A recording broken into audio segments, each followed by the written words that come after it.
Isang grupong naglalayong magkaroon ng kontrol at impluwensya sa lipunan, ekonomiya at politika upang itaguyod ang kanilang mga sariling interes at ideolohiya. Ano ang nakatagong lihim sa samahang ito? Alright, welcome sa Karunungan PH. Ngayon ay tayo maglalakbay sa likod ng malalim na misteryo at teorya tungkol sa isang organisasyon na itinuturing ng marami na nagpapalaganap ng mga lihim na plano sa buong mundo at mga kaganapan na may kinalaman sa mga nakatago at maitim na lihim ng Illuminati.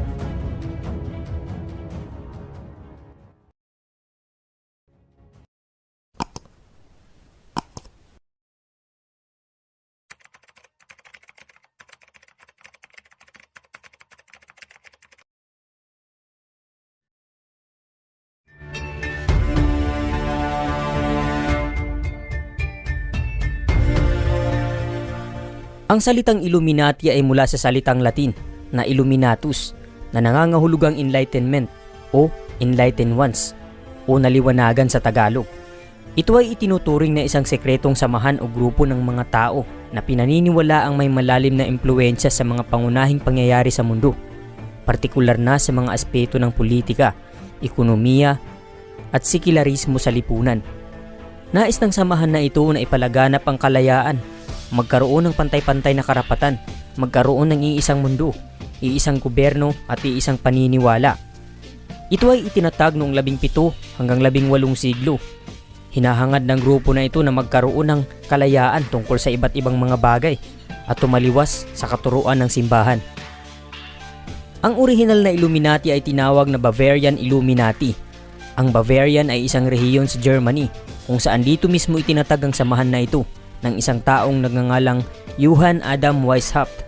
Si Adam Weishaupt ay isang Germany philosopher at propesor ng Civil Law sa University of Ingolstadt, Bavaria, Germany. Siya ang nagbigay ng pangalang Illuminati sa samahang ito. Ngunit bakit naman kaya ginawa ito ng taong ito? Noong 18th century, nagka-ideya si Weishaupt na magtaguyod ng samahan kung saan magiging pinagmulan ng teorya o konspirasyon at magiging pinakapag-uusapan sa paglipas ng panahon. Si Weishaupt ay naulila sa murang edad. Siya ay descendant bilang Hudyo na na-convert sa Kristyanismo.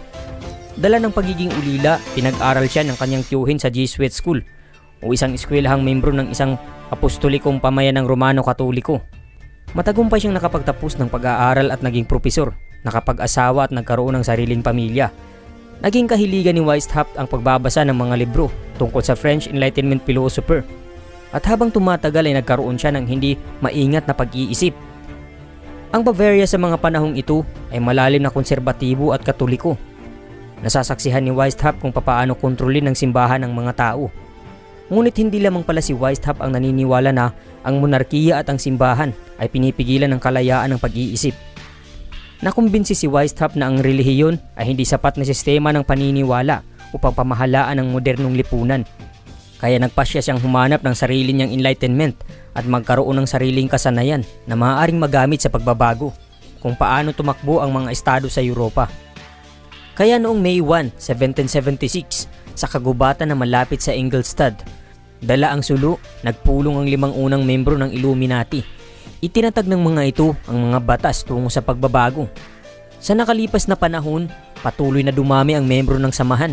Ang mga taong nasa mataas na katungkulan o mga makapangyarihan ang kanilang pinupuntirya upang ang samahan ay magiging makapangyarihan.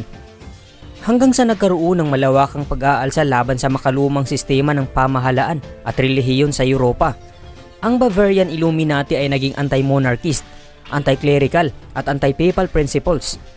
Pinaniniwalaan ng mga miyembro nito na ang kahirapan at pag-aapi ng tao ay sanhi ng mga makalumang institusyon. At makakamtan lamang nila ang reforma sa pamamagitan ng pamumuhay na may lihim at pagsusulong ng kalayaan. Hanggang sa ang Bavarian Illuminati ay naging kontrobersyal dahil sinasabing iniuugnay ito sa mga plano ng pagsira sa monarkiya at simbahan sa Europa na nagdulot ng takot sa mga otoridad. Dahil dito, nagsagawa ang pamahalaan ng mga hakbang upang supilin ang samahan. At noong 1785, ipinag-utos ni Duke Karl Theodor ng Bavaria ang pagbabawal ng Bavarian Illuminati. Ipinagbawal na ang lahat ng aktibidad at lahat ng kilos na may kaugnayan sa samahan. At ang mga membro nito ay pinarusahan at inalis sa kanilang posisyon. Ito ang naging wakas ng orihinal na samahang Illuminati. Gayunpaman, ang idealismo ng samahang Illuminati ay nagpatuloy at nakaimpluwensya sa iba't ibang aspeto ng kasaysayan at kultura.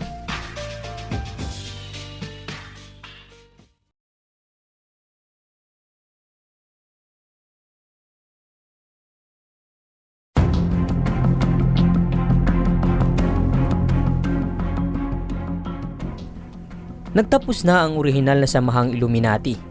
Subalit, sa pagpasok ng makabagong panahon, naglipa na ang mga kontrobersiya hinggil sa samahang ito at may mga sabi-sabi na hindi daw talaga nagtapos ang samahan.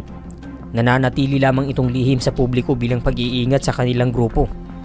Ang simbolo ng Illuminati ay hugis at sulok na may nakatitig na mata at napapalibutan ng sikat ng araw. Ang mata na ito ay sumisimbolo bilang Eye of Providence o all-seeing eye na makikita sa likod ng dolyar. Mga kaibigan, ang mga simbolo na ito ay may nakatagong kahulugan na hindi ko maaaring ibunyag bilang pag-iingat. Ang mata dito ay nagpapahiwatig na nakikita raw nito ang sangkatauhan. Siya umano ang may hawak at kumukontrol sa pagunlad ng ekonomiya at lipunan. Kahit kung titingnan mo sa internet ang kanilang official site, ay makikita mo na kaagad ang mga simbolo na ito. Bakit ba ganito ang simbolo ng Illuminati? Bakit nauugnay ang hugis at sulok sa samahang ito? Katunayan may iba pang mga simbolo na nauugnay sa Illuminati tulad nito. Ang mga taong umaanib umano sa samahang ito ay ipinagkakaloob o ibinebenta na nila ang kanilang kaluluwa sa demonyo. May mga sabi-sabi din na may mga sikat na personalidad din daw ang naging membro ng nasabing samahang ito. Hindi man natin yan mapapatunayan dahil wala tayong konkretong basihan. Ngunit,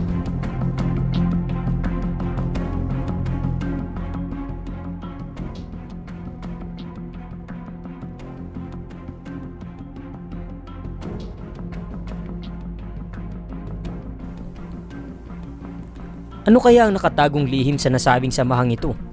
Layunin din ba nito ang magkaroon ng iisang mundo, iisang gobyerno at paniniwala? Konektado pa ba kaya ito sa orihinal na Illuminati? Ano sa tingin mo?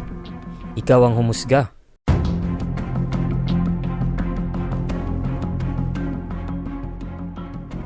Kung nagustuhan mo ang video na ito, ay huwag mo namang kalimutang mag-iwan ng like at subscribe at i-share mo na rin upang mas marami pa ang makakapanood. Laging tandaan na lamang ang taong puno ng karunungan.